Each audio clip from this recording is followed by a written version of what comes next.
Hi everyone, welcome to study word classes. तो friends, आज हम लोग सीडीपी के क्वेश्चन करने वाले हैं। ठीक है, 30 क्वेश्चन करेंगे, पूरा एक सेट है। ये जो क्वेश्चन है पेपर 2 के हैं। ठीक है, क्योंकि हम लोगों को क्या है, पेपर 1 के भी क्वेश्चन करने हैं एंड पेपर 2 के भी करने हैं। क्योंकि पेपर मतलब जो है 1 हो या 2 हो, सेम आता है। कुछ क्वेश्चन जो होते हैं पेपर 2 के रिपीट होते हैं एंड कुछ क्वेश्चन ये होते हैं जो पेपर 2 के होते हैं पेपर 1 में पूछे जाते हैं। और पेपर 1 के कुछ ऐसे क्वेश्चन होते हैं जो पेपर 2 में पूछे जाते हैं। तो इस वजह से हम लोगों को क्या करना है, पेपर 1 हो या पेपर 2 हो, दोनों अच्छे से प्रैक्टिस करनी है। तो आज की क्लास में हम लोग पेपर 2 के क्वेश्चन करने वाले हैं। ठीक है, यानी सीडीपी के पेपर 2 के क्वेश्चन हम लोग करेंगे। 30 क्वेश्चन होंगे। अच्छे से ज्वाइन करिएगा, अच्छे से समझिएगा एंड लास्ट में अपना स्कोर भी मेंशन जरूर करिएगा। ठीक है, तो स्टार्ट करते हैं। चैनल पे पहली बार आए हो तो वीडियो को लाइक करके चैनल को भी सब्सक्राइब कर लीजिएगा, सो दैट आपको यहाँ से सारी इन्फॉर्मेशन दी जाती है टीचिंग से रिलेटेड। आपको टाइम से अपडेट मिलती रहती है एंड साथ ही साथ आपको क्लासेस भी मिलती हैं। अगर आप बीपीएससी की प्रिपरेशन कर रहे हैं तो बीपीएससी की क्लास में जो 2 बजे क्लास आपको मिलती है, ठीक है, उसमें हम लोग इंडियन नेशनल मूवमेंट टॉपिक चल रहा था। आज आपको क्लास यानी कल की क्लास आपको मिल गई होगी। 4 वीडियो में यानी 4 क्लासेस में मैंने पूरा इंडियन नेशनल मूवमेंट जो है अच्छे से जो है डिस्कस कर लिया है। अगर आपने नहीं देखा है तो जाकर के देख सकते हैं। अब हम लोग जो प्रीवियस के क्वेश्चन करना स्टार्ट करेंगे एंड साथ ही साथ जो है आपका थ्योरी भी स्टार्ट हो जाएगा। तो अगर आप बीपीएससी की प्रिपरेशन कर रहे हैं तो डेली 2 बजे की क्लास आप लोग ज्वाइन कर सकते हैं। तो स्टार्ट करते हैं। मैंने 5 बजे जो क्लास होती है सीटेट की, उसमें मैंने सोशल साइंस का पेपर डिस्कस किया है। आपको वीडियो मिल गई होगी। उसको मैंने 2 पार्ट में डिवाइड कर दिया था, क्योंकि क्वेश्चन जो पूछे जाते हैं सोशल साइंस के आते हैं 60। ठीक है, तो 60 क्वेश्चन एक साथ करना थोड़ा सा डिफिकल्ट होता है, क्योंकि स्टार्टिंग ही थी अभी। तो इस वजह से मैंने 2 पार्ट में डिवाइड किया था। आई होप आप लोगों को बहुत हेल्प मिली होगी। अगर आपने नहीं देखी है तो जाकर के दोनों क्लास देख सकते हैं। उसमें मैंने 60 क्वेश्चन अच्छे से प्रॉपर तरीके से डिस्कस किए। एसएसटी पेपर 2 जो आपका होता है उसमें प्रीवियस का पूरा एक सेट डिस्कस किया है मैंने। ठीक है, तो आप लोग जाकर के इसको ज्वाइन कर सकते हैं। तो स्टार्ट करते हैं आज के क्वेश्चन। क्वेश्चन जो हैं बहुत अच्छे हैं, यानी काफ़ी जो लेवल इनका देखने को आपको मिलेगा हाई लेवल के हैं। तो इस वजह से अच्छे से समझना एंड इसको लास्ट तक वीडियो को जरूर देखना। तो स्टार्ट करते हैं। पहला है क्वेश्चन, निम्नलिखित में से कौन सा प्रश्न बच्चों के समालोचनात्मक व रचनात्मक चिंतन को बढ़ावा देता है, यानी क्रिटिकल थिंकिंग जो होती है एंड साथ ही साथ जो आपका है क्रिटिकल थिंकिंग को जो है काफी प्रमोट जो करता है वो क्या है, यानी कि critical thinking and creative thinking. ठीक है, तो उसको कौन बढ़ावा दे रहा है? तो पहला है, पानी के बचाव के लिए सबसे अच्छा तरीका कौन सा हो सकता है और क्यों? या अगर आप पूछ रहे हैं पानी बचाव के लिए सबसे अच्छा तरीका कौन होगा एंड क्यों ऐसा है, तो बच्चे अपना बताएंगे। ठीक है, अगला है, आपके शहर में पानी कहाँ से आता है? तो अगर आप किसी बच्चे से पूछ रहे हैं कि आपके शहर में आपके गांव में पानी कहाँ से आता है, तो बच्चा बता देगा कि सप्लाई का पानी आता है या फिर नल लगा है या फिर समर लगा है। ठीक है, तो उसमें उसको कोई दिक्कत नहीं होगी। उसका क्या क्रिटिकल थिंकिंग एंड क्रिएटिव, उसमें कोई भी उसने कुछ उत्पन्न नहीं किया। ठीक है, ना ही उसने कुछ क्रिएट किया है, तो ये आपका गलत हो जाएगा। थर्ड जो है, आपके देश में कुल कितने राज्य और कितनी राजधानियां हैं? ये भी इसका फिक्स आंसर है। ठीक है, ये तो नहीं बच्चा अलग से राज्य बना देगा या फिर अलग से राजधानियां ऐड कर देगा, ऐसा तो नहीं है। अगर बच्चे को पता है तो वो बता देगा, अगर नहीं पता तो नहीं बता पाएगा। तो इसमें भी बच्चे का कोई क्रिटिकल थिंकिंग का प्रयोग नहीं कर पा रहा है, तो ये भी आपका गलत हो जाएगा। 4 जो है, आपके देश का नाम व मानचित्र पर इसकी भौगोलिक स्थिति क्या है?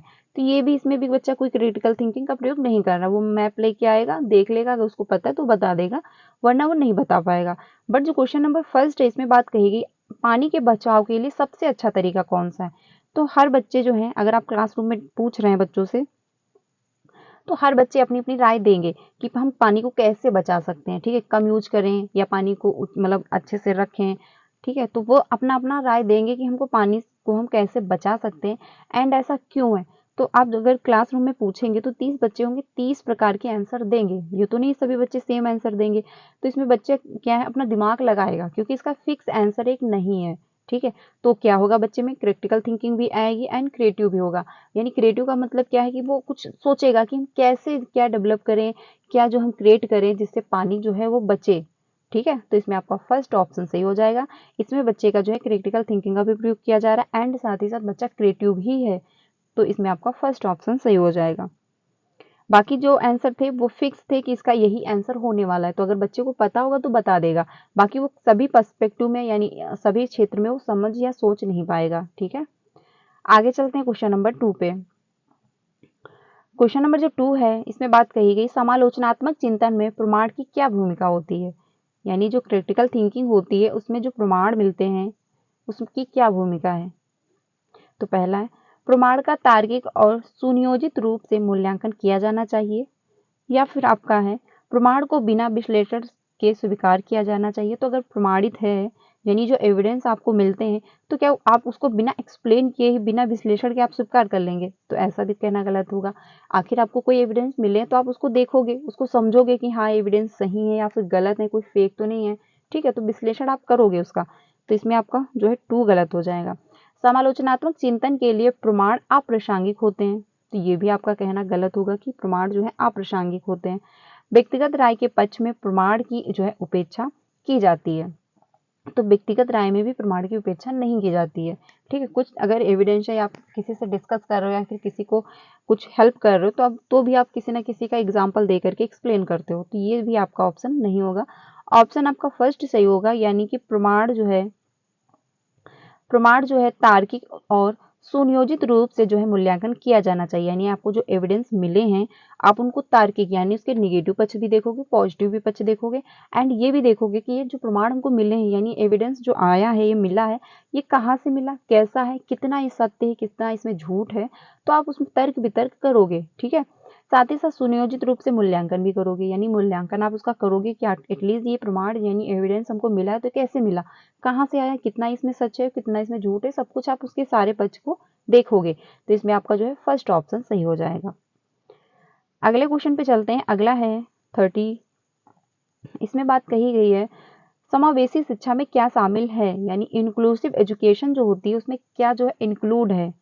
तो पहला है, सभी शिक्षार्थियों के लिए मानक पाठ्यचर्या, या फिर विद्यार्थियों का उनकी योग्यताओं के आधार पर पृथक्करण व वर्गीकरण। तो किसी भी विद्यार्थी को आप उनकी योग्यता के आधार पर, ठीक है, पृथक्करण नहीं कर सकते, नहीं तो आप उनको वर्गीकरण कर सकते हैं कि आप मतलब इतने बच्चे इस तरह बैठेंगे जो बहुत ज़्यादा एक्टिव हैं, बहुत ज़्यादा अच्छे से सीख जाते हैं, और दूसरे बच्चे जो मूड हैं उनको कुछ भी ज़्यादा नहीं आता है, वो दूसरी शिफ्ट में बैठेंगे। तो आप क्या है, ग्रुप में ना तो डिवाइड करोगे एंड ना ही आप पृथक्करण करोगे, यानी बच्चों को अलग अलग आप नहीं करोगे, लेवल बच्चों को नहीं करना है। इंक्लूसिव एजुकेशन यही कहती है, ठीक है। सभी जो है शिक्षार्थियों के लिए मानक पाठ्यचर्या, तो ये भी आपका कहना गलत होगा कि सभी के लिए आप एक ही जैसा जो है पाठ्यक्रम जो है डिसाइड नहीं कर सकते। किसी बच्चे को देखने में समस्या होगी तो आप उसके लिए वैसे जो अपना मेथड प्रयोग करोगे, एंड किसी बच्चे को सुनने में समस्या हो सकती है, किसी बच्चे को देखने में शायद ना इतनी अच्छे से समझ में आ रहा हो, एक्टिविटी के ही माध्यम से समझ में आ रहा हो। तो जो टीचिंग मेथड होते हैं आप उसमें चेंज लाओगे, ये नहीं कि सभी के लिए आप एक ही जैसा मेथड प्रयोग करोगे।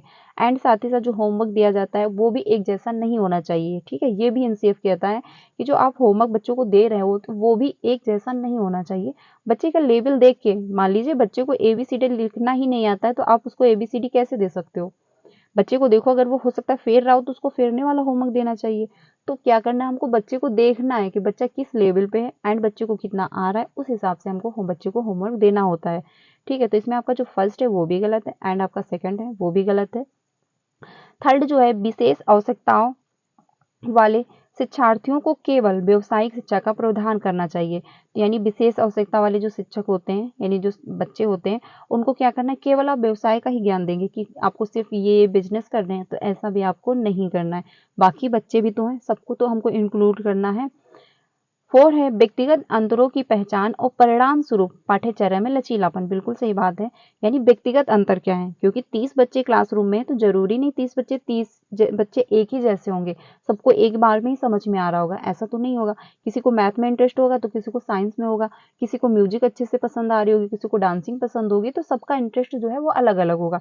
तो हमको क्या करना है, व्यक्तिगत अंतर यानी सब बच्चों के अंतर को हमको ध्यान में रखते हुए क्या करना है, अपना जो पाठ्यचर्या होगा उसमें लचीलापन लाना है, ठीक है। ये नहीं कि मतलब हर बच्चे को आप एक ही जैसा जो है मेथड दे रहे हैं, एक ही जैसे पाठ्यचर्या से जो है पढ़ाते जा रहे हैं, ऐसा आपको नहीं करना है। मान लीजिए किसी बच्चे को नहीं समझ में आ रहा है, किसी बच्चे को मैथ में इंटरेस्ट नहीं आ पा रहा है, तो आप कोशिश करोगे कि वो बच्चा उसमें इंटरेस्ट ले, ठीक है। तो इसमें आपका जो है 4 ऑप्शन सही हो जाएगा। अगला है क्वेश्चन नंबर 4, आदर्शन और रीजन का क्वेश्चन दिया गया है।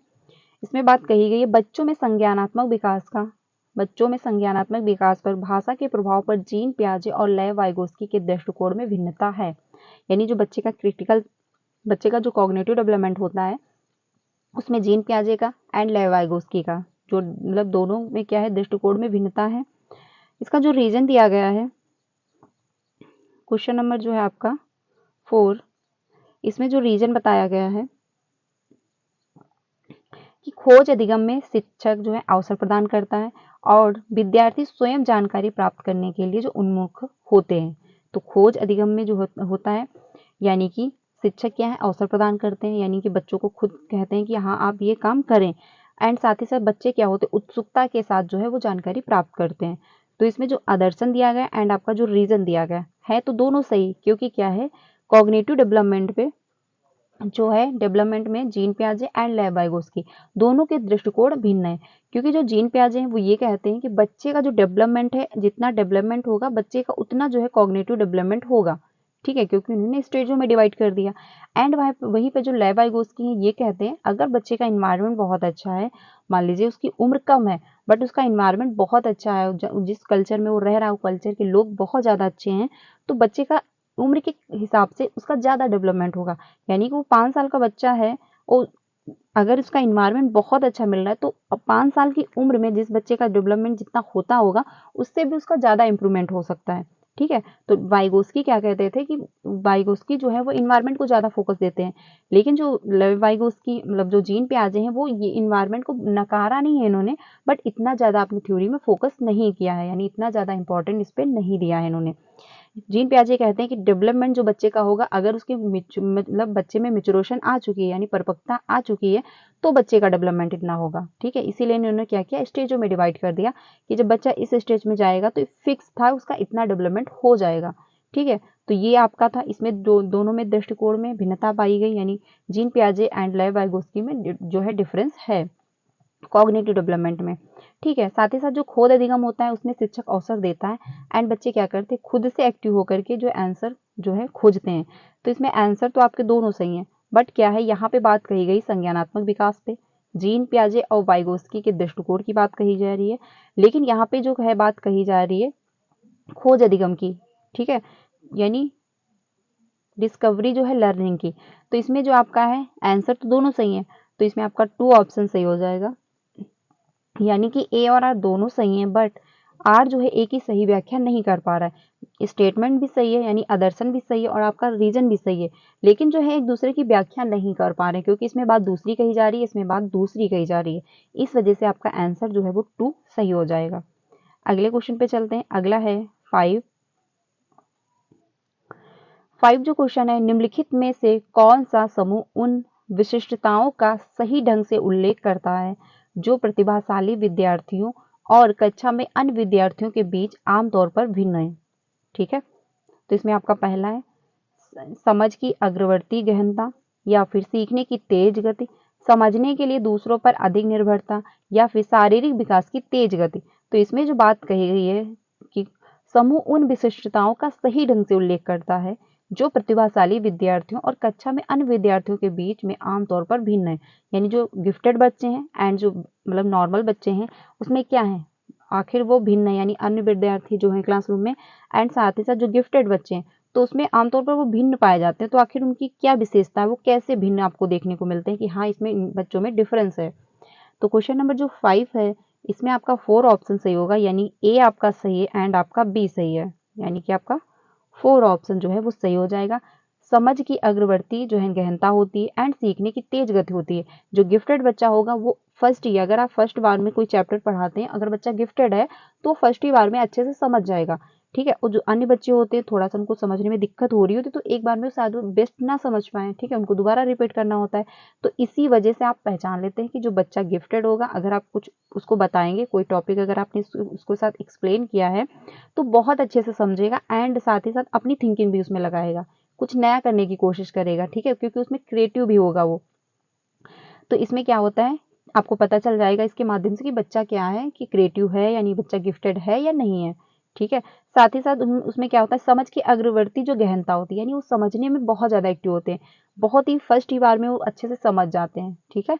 तो इसमें क्या होगा, आपका 4 ऑप्शन जो है वो सही हो जाएगा। क्योंकि अन्य जो बालक होंगे, शायद आप एक चैप्टर पढ़ाओ तो उनको फर्स्ट बार में समझ में ना आए, शायद सेकंड बार में भी अच्छे से समझ में ना आए, लेकिन जो गिफ्टेड बच्चा होगा वो फर्स्ट बार में अच्छे से समझ जाएगा। उस गिफ्टेड बच्चे में क्या होगा, वो क्रिएटिव होगा, वो हर चीज़ नए तरीके से एक्सप्लेन करने की कोशिश करेगा, हर चीज़ जो है नए तरीके से प्रेजेंट करने की कोशिश करेगा। ठीक है, बाकी जो अन्य बच्चे होंगे क्या है, वो कॉपी करेंगे, सेम वैसे ही रिपीट करने की कोशिश करेंगे। तो इस वजह से भी आपको डिफरेंस पता चल जाते हैं। तो इसमें आपका जो है 4 ऑप्शन सही हो जाएगा। अगला है क्वेश्चन नंबर 6। इसमें बात कही गई है श्रवण बाधिता के संदर्भ में निम्नलिखित में से कौन सा कथन सही है। यानी श्रवण बाधिता जो है उसके संबंध में निम्नलिखित में से कौन सा जो है कथन सही है, जिसमें बच्चे को सुनने में समस्या आ रही है। तो पहला है, श्रवण बाधिता बच्चे के प्रभावी ढंग से संवाद करने की क्षमता को प्रभावित करते हैं। यानी जो बच्चे को, जिन बच्चों को सुनने में समस्या होती है तो सही से एक्सप्लेन भी अपने आप को नहीं कर पा रहे होते, तो ये बात बिल्कुल सही है। अगर बच्चा सुन सही से नहीं पा रहा तो सही से बोल भी नहीं पाता है। ठीक है, ये बात तो बिल्कुल राइट है। अगला है, सभी श्रवण बाधिता वाले बच्चों को संवाद करने के लिए सांकेतिक भाषा, ठीक है, साइन लैंग्वेज का उपयोग करने की आवश्यकता होती है। तो जिन बच्चों में अगर सुनने में समस्या होती है तो उनके साइन लैंग्वेज का प्रयोग करते हैं। ठीक है, क्वेश्चन नंबर जो आपका 6 है। अगला है, बच्चे के पास तेज आवाजें करके बच्चे की जो है सुनने की क्षमता का विश्वसनीय तौर पर परीक्षण किया जाना चाहिए। यानी कि अगर बच्चे को सुनने में थोड़ी सी दिक्कत हो रही है तो आप लाउड बोलते रहोगे, इससे आप क्या करोगे, विश्वसनीय तौर पर उसका परीक्षण लोगे कि हाँ सच में बच्चे को सुनाई पड़ रहा है कि नहीं पड़ रहा है। ऐसा आपको नहीं करना है। ठीक है, श्रवण बाधिता हमेशा कान की किसी शारीरिक समस्या के कारण होती है, तो ये भी आपका कहना गलत होगा, क्योंकि इसमें बात कही गई श्रवण बाधिता के संदर्भ में निम्नलिखित में से कौन सा कथन आपका सही है। तो इसमें आपका फर्स्ट ऑप्शन जो है वो सही हो जाएगा। क्योंकि क्या होता है, ये तो नहीं कि बच्चा मतलब सुनने में उसको समस्या आ रही है तो आप उसको साइन लैंग्वेज में बात करोगे, हो सकता है कुछ थोड़ा बहुत तो सुन भी पा रहा हो। ठीक है, तो इसमें आपका जो फर्स्ट जो है ऑप्शन सही होगा। ऑफिशियल आंसर की में जो आपका मेंशन किया गया है आंसर नंबर फर्स्ट ही है।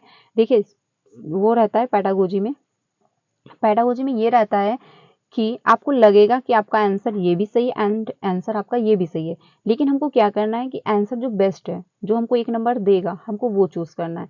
ठीक है, इसमें जैसे कि आपको ये भी लग रहा होगा कि 2 ऑप्शन आपका सही है, क्योंकि क्या होता है कि जो बच्चे सुन नहीं पा रहे हैं उनसे हम क्या करेंगे, साइन लैंग्वेज में भी हम बात करते हैं। ठीक है, क्योंकि उनको सुनने में प्रॉब्लम है बट देखने में तो कोई समस्या नहीं है। लेकिन इसमें जो है मतलब सीटेट ने जो आंसर दिया है आपका फर्स्ट ऑप्शन दिया है। ठीक है, तो ये भी ध्यान रखना कि ऑफिशियल आंसर की में आपके फर्स्ट आंसर गिवन है, तो हमको क्या करना है, अपना दिमाग नहीं लगाना है, जो भी आंसर है वो हमको टिक करना है, क्योंकि हमको वही 1 नंबर देगा। तो इसमें आपका जो है फर्स्ट ऑप्शन सही होगा कि यानी जिसको क्या है सुनने में समस्या आ रही है तो उसको बोलने में भी यानी खुद को एक्सप्लेन करने में भी समस्या होगी। तो इसमें आपका जो है फर्स्ट ऑप्शन सही हो जाएगा। अगला है 7 क्वेश्चन जो है ये रिपीट हुआ है बहुत बार, तो इसको ध्यान रखिएगा। समावेशन के संदर्भ में यानी इंक्लूशन के जो होता है, इंक्लूशन के संदर्भ में क्या करना है, पाठ्यचर्या सीखने की अपेक्षाएं डैश में समान है जबकि डैश में भिन्न है। यानी कि समावेशन के संदर्भ में क्या हो रहा है कि पाठ्यचर्या जो है उसके सीखने की अपेक्षाएं डैश डैश में समान होती हैं। ठीक है, जबकि डैश डैश में भिन्न होती हैं। तो आपका क्या होगा, संवर्धन गतिवर्धन होगा या फिर संशोधन समायोजन होगा या फिर गतिवर्धन संवर्धन होगा या फिर समायोजन और संशोधन होगा। तो क्वेश्चन नंबर जो 7 है इसमें आपका 4 ऑप्शन सही होगा, यानी कि समायोजन, यानी कि समावेशन के संदर्भ में क्या होता है, पाठ्यचर्या सीखने की अपेक्षाएं जो होती हैं समायोजन में समान होती हैं।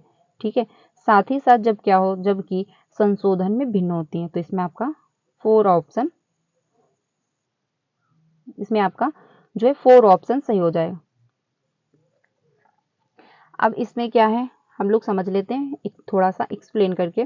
देखिए इसमें जो बात कही गई पाठ्यचर्या सीखने की अपेक्षाएं जो होती हैं वो आपका एकोमोडेशन के अंतर्गत चला जाएगा। अब एकोमोडेशन क्या होता है और आपका एसिमिलेशन क्या होता है ये हम थोड़ा समझ लेते हैं। देखिए एकोमोडेशन जो होता है आप समायोजित कर रहे हो, यानी कि जो आपको पहले से नॉलेज था, आपका जो पूर्व नॉलेज है उसमें आपने नई नॉलेज को क्या कर लिया, इंक्लूड कर लिया। ठीक है, और तो उसको क्या कहेंगे, एकोमोडेशन कहेंगे। एसिमिलेशन का क्या मतलब होता है, जैसे कि आपको पूर्व नॉलेज है वो आपके दिमाग में थोड़ा सा उसमें चेंज लाना है, यानी वो जो आपको पहले से पता था उस बारे में उसमें थोड़ी सी जानकारी जो गलत भरी है, तो इस वजह से क्या करना है आपको थोड़ा सा चेंज लाना है। थोड़ा सा चेंज ला करके जब आप उसमें इंक्लूड कर दोगे तो आपका एसिमिलेशन हो जाता है, ठीक है। तो ये ध्यान रखना। तो इसमें बात ये कही जा रही है कि पाठ्यचर्या सीखने की अपेक्षा जो है आप जो है एकोमोडेशन जो हो रहा है वो समान है, यानी कि हर बच्चे क्या है वो एक तरीके से सीख रहे होते हैं, ठीक है। तो एक तरीके से क्या कर रहे हैं वो इंक्लूड कर रहे हैं। एंड साथ ही साथ जबकि जो आपका संशोधन में भिन्नता होती है, यानी हर बच्चे क्या है उसका मॉडिफिकेशन जो करते हैं वो अलग तरीके से कर रहे होते हैं। ये तो नहीं कि मतलब बच्चे जो पढ़ रहे हैं, जो आप टीचर पढ़ा रहा है वो बच्चे सुनते तो एक ही जैसे हैं, ये तो नहीं बच्चे कट कट करके सुन रहे हो, लेकिन उसमें जो एक अपनी समझ बनाते हैं वो अलग अलग होती है। जैसे कि मान लीजिए अगर आप मूवी देख रहे हो तो मूवी तो सभी बच्चे या सभी व्यक्ति एक ही जैसे मतलब देख रहे हैं, जो मूवी से मिल रहा है हमको ज्ञान वो सभी को बराबर दिया जा रहा है, जो चित्र उसमें देख रहे हैं सभी को बराबर दिख रहे हैं, लेकिन जो मूवी के दौरान आपकी समझ बनती है वो सबकी अलग अलग होती है, ठीक है, वो तो सेम नहीं हो सकती। तो इसमें आपका जो है संशोधन जो होगा वो भिन्न किया मतलब भिन्न होता है, हर बच्चे क्या है अपना अपनी अपनी एक समझ बनाते हैं। तो इसमें आपका 4 ऑप्शन जो है वो जो है सही हो जाएगा। अगला है क्वेश्चन नंबर 8। संरचनावादी सिद्धांतकारों के अनुसार निम्नलिखित में से कौन सा कथन सही नहीं है, यानी कि अब आपको देखना है कौन सा ऑप्शन जो है वो सही नहीं है। तो ये ध्यान रखना। पहला है ज्ञान व्यक्तिपरक है, या फिर शिक्षार्थी अपने सामाजिक और सांस्कृतिक संदर्भ में ज्ञान की रचना करते हैं, या फिर प्रभावी अधिगम सुनिश्चित करने के लिए शिक्षार्थियों को बाहरी रूप से प्रेरित करने की आवश्यकता है, या फिर आपका होगा ज्ञान बहुलवादी और बहुविधि है। तो देखिए क्वेश्चन क्या कहा गया, नहीं है, क्योंकि हमको निगेटिव आंसर देना है और बात कही जा रही है रचनावादी सिद्धांतकारों के अनुसार, ठीक है। यानी जो रचनावादी सिद्धांत मतलब सिद्धांतकार होते हैं उनके अनुसार हमको बताना है कौन सा सही नहीं है। तो इसमें आपका जो है थर्ड ही ऑप्शन सही नहीं है, क्योंकि इसमें बात कही जा रही है कि हमको बाहरी रूप से बच्चों को है प्रेरित करना। तो हमको बाहरी रूप से बच्चे को क्या करना है, प्रेरित नहीं करना है, यानी एक्सटर्नल मोटिवेशन हमको बच्चे को नहीं देना है, बल्कि क्या देना है, इंटरनल मोटिवेशन देना है। अब इंटरनल मोटिवेशन क्या होता है, देखिए इंटरनल मोटिवेशन होता है यानी आंतरिक रूप से अभिप्रेरित करना बच्चे को। आंतरिक रूप से जब बच्चा अभिप्रेरित होगा यानी इंटरनल मोटिवेशन जब बच्चे के अंदर होगा तो लंबे टाइम तक चलता है, ठीक है, लंबे टाइम तक वो पुश करता है। जैसे कि मान लीजिए अगर आपकी कोई नीड है, ठीक है, आपको पैसे कमाने हैं, आपकी आवश्यकताएं नहीं पूरी हो पा रही तो आपकी नीड है, तो आप करोगे वर्क और काफी लंबे टाइम तक करोगे। अगर आपको कुछ चीज पसंद है, जैसे कि आपको डांसिंग पसंद है तो आप डांसिंग करोगे, काफी लंबे टाइम तक वो प्रोसेस चलेगा। आपको टीचिंग पसंद है तो आप टीचिंग करोगे, आपको लंबे टाइम तक ये प्रोसेस चलेगा। बट अगर आपको ये लग रहा है कि हमको किसी को जो है इम्प्रेस करना है या फिर हमको कुछ ये चाहिए, ठीक है, तो आप क्या करोगे, कुछ टाइम के लिए करोगे, उसके बाद जब आपको वो मिल जाएगा तो आपकी जो मतलब जो आप कर रहे थे, जो आप मतलब एक्टिव थे करने के लिए, वो धीरे धीरे कम हो जाएगा, ठीक है। तो क्या होता है, एक्सटर्नल मोटिवेशन जो होता है वो बहुत अच्छा नहीं होता है, ये कुछ टाइम पुश करता है उसके बाद ये बंद हो जाता है, ठीक है। लेकिन जो इंटरनल मोटिवेशन होता है वो लंबे टाइम तक पुश करता है। तो इस वजह से क्या होता है कि हमको बच्चे में इंटरनल मोटिवेशन लाना होता है, यानी वो अंदर से अभिप्रेरित हो करने के लिए, ये नहीं कि उसको कोई उसकी कोई नीड है तो उसके अनुसार वो कर रहा है, ठीक है। जैसे कि आपको म्यूजिक बजा यानी जैसे कि आप मान लीजिए गिटार बजाना आपको पसंद है, तो आप गिटार जो है बजा रहे हो, ठीक है, लेकिन अगर उसके लिए कोई पैसे दे रहा है तो बहुत अच्छी बात है, अगर वो नहीं भी दे रहा तो भी आप क्या कर रहे हो, गिटार बजा रहे हो कंटिन्यू, तो आपका क्या हो जाएगा, वो इंटरनल मोटिवेशन हो जाएगा, ठीक है। लेकिन अगर आप गिटार इसलिए बजा रहे थे कि आपको पैसे मिलेंगे, तो जब तक आपको पैसे मिले तब तक आपने तो गिटार बजाया, बट जैसे ही पैसे मिलना थोड़ा सा कम हुए या फिर मिलना भी बंद हुए, वैसे आपने क्या कर दिया, गिटार बजाना बंद कर दिया, तो आपका हो जाता है एक्सटर्नल मोटिवेशन, जो कि ज्यादा अच्छा नहीं माना जाता है, ठीक है। तो इसमें आपका जो है थर्ड ही ऑप्शन सही होगा, क्योंकि निगेटिव बता रहा है, मतलब निगेटिव क्वेश्चन है और हमको निगेटिव आंसर देना है, तो इसमें आपका थर्ड ऑप्शन सही होगा। हमको बच्चे को बाहरी रूप से जो है अभिप्रेरित नहीं करना है, यानी बाहरी रूप से हमको क्या करना है, बच्चे को मोटिवेशन नहीं देना है। जैसे कि मान लीजिए एक छोटा बच्चा है, अगर आप उससे कह रहे हैं कि हम आपको एक चॉकलेट देंगे, आप इतना ABCD हमको सुना देना, बच्चा एक दिन सुना देगा आप, क्योंकि चॉकलेट बच्चे को चाहिए, बच्चा दूसरे दिन भी सुना देगा, उसको चॉकलेट चाहिए, बट यही प्रोसेस कंटिन्यू लंबे टाइम तक नहीं चल पाएगा भाई, ये बहुत ज्यादा 10 दिन चल जाएगा, उसके बाद क्या है, बच्चे को चॉकलेट ना नॉर्मल लगने लगेगी, ठीक है, तो वो क्या करेगा, वो मोटिवेशन उसको अंदर यानी वो मोटिव नहीं हो पाएगा। लेकिन अगर बच्चे को इंटरेस्ट है कि हमको ABCD अच्छे से लर्न करनी है, अच्छे से एक्सप्लेन करना है टीचर के सामने घर में, तो क्या करेगा, बच्चा ABCD सीख भी लेगा और लंबे टाइम तक भी वो चलेगा, ठीक है। तो ये जो आपका होता है बाहरी रूप से जो अभिप्रेरित होते हैं यानी कि बाहर दिखाने के लिए लोगों को, तो वो कुछ टाइम तक चलता है, यानी लोगों को आप कुछ टाइम तक इम्प्रेस करोगे, उसके बाद तो धीरे धीरे वो इम्प्रेस करना धीरे धीरे आपका जो मोटिव होगा वो धीरे धीरे कम पड़ जाएगा। लेकिन आप खुद के लिए अगर आंतरिक रूप से अभिप्रेरित हो, यानी आपका खुद से मन है कि हाँ हमको ये करना है, हमको ये काम अच्छा लगता है, तो आप लंबे टाइम तक करोगे। ठीक है, तो इसमें आपका थर्ड ऑप्शन जो है वो सही हो जाएगा। अगला है, निम्नलिखित में से कौन सा आंतरिक अभिप्रेरणा का उदाहरण है, यानी आंतरिक अभिप्रेरणा का कौन सा उदाहरण है, यानी कि जो आपका इंटरनल मोटिवेशन है उसका कौन सा एग्जाम्पल है। तो पहला है क्वेश्चन नंबर जो 9 है, जिसका ऑप्शन पहला है, शिक्षक को प्रभावित करने के लिए परियोजना को पूरा करना, यानी आप टीचर को इम्प्रेस करने के लिए क्या कर रहे हैं, जो आप टीचर ने प्रोजेक्ट कार्य दिया है उसको आप पूरा कर रहे हैं, तो ये आपका क्या हो जाएगा, बाहरी अभिप्रेरणा हो जाएगा, यानी कि एक्सटर्नल मोटिवेशन हो रहा है क्योंकि आप टीचर को इम्प्रेस कर रहे हो। और टीचर को आप कब तक इम्प्रेस करोगे, एक प्रोजेक्ट बना के आप दे दोगे, 2 प्रोजेक्ट आप अच्छे से कंप्लीट कर दोगे, 3 कर दोगे, लेकिन अगर आपको उसमें इंटरेस्ट नहीं है तो एक दिन ऐसा आएगा कि आप नहीं कर पाओगे। ठीक है, अगला है, व्यक्तिगत आनंद के लिए एक वाद्य यंत्र बजाना, तो बिल्कुल भी सही, यानी आपका खुद का इंटरेस्ट आ रहा है कि आप खुद को मतलब खुद जब उसको बजा रहे हो तो खुद खुश हो पा रहे हो, खुद हैप्पी हो रहे हो, तो आप ये जो है आपका जो ऑप्शन नंबर 2 है ये आपका इंटरनल मोटिवेशन का ही एग्जाम्पल है, तो इसमें आपका 2 ऑप्शन जो है वो सही हो जाएगा। इसमें जो थर्ड दिया गया है, डांट से बचने के लिए पढ़ाई करना, यानी ये भी आपका जो है बाहरी रूप एक्सटर्नल मोटिवेशन है, क्योंकि इसमें आप डांट के लिए पढ़ाई कर रहे हो, जब तक डांट से आपको डर है तब तक आपकी पढ़ाई चलेगी, उसके बाद बंद हो जाएगी। पुरस्कार राशि के लिए एक प्रतियोगिता में भाग लेना, यानी आपको जो है पुरस्कार मिलेगा, ठीक है, प्राइज मनी मिलेगा, इसकी वजह से आप जो क्या कर रहे हो, प्रतियोगिता में भाग ले रहे हो, उसमें पार्टिसिपेट कर रहे हो, तो ये भी आपका कुछ टाइम चलेगा, उसके बाद जो है रुक जाएगा। लेकिन जो क्वेश्चन नंबर 2 है इसमें आपका ये लंबे टाइम तक चलेगा, क्योंकि बच्चा क्या है, व्यक्तिगत आनंद, उसको किसी को इम्प्रेस नहीं करना है, ना ही तो उसको कोई रोबोट चाहिए, यानी ना ही तो उसको कोई पुरस्कार चाहिए, ना ही उसको किसी को इम्प्रेस करना है, वो खुद के मोटिवेशन है, यानी खुद से वो प्रेरित हो पा रहा है, खुद के उसको आनंद उसमें मिल रहा है, तो खुद को इम्प्रेस कर रहा है, यानी खुद में उसको आनंद उस फील्ड में आ रहा है, तो इस वजह से वो लंबे टाइम तक चलेगा। ठीक है, तो इसमें आपका 2 ऑप्शन जो है वो सही हो जाएगा। क्वेश्चन नंबर जो 10 है इसमें आदर्शन और रीजन का दिया गया है, तो इसमें जो क्वेश्चन नंबर 10 है इसमें बात कही जा रही है कि शिक्षक को विद्यार्थियों में विशेष जाति समूह के बारे में रूढ़िवादिता को तोड़ने के लिए कड़ी मेहनत करनी चाहिए, यानी कि जो शिक्षक हैं और विद्यार्थी हैं उनमें क्या करना है, विशेष जाति है जो समूह के बारे में रूढ़िवादिता बनी हुई है, यानी स्टीरियोटाइप जो बनी हुई है कि हाँ ये जनजाति के लोग ऐसे रहते हैं, ठीक है, और जो ऊंची जात के लोग ये ऐसे हैं, यानी जो लड़कियां वो घर का काम करेंगी, लड़के जो है बाहर का काम करेंगे, लड़के लड़कियों की तरह रोते नहीं है, बहुत ही ज़्यादा एग्जाम्पल चलता है।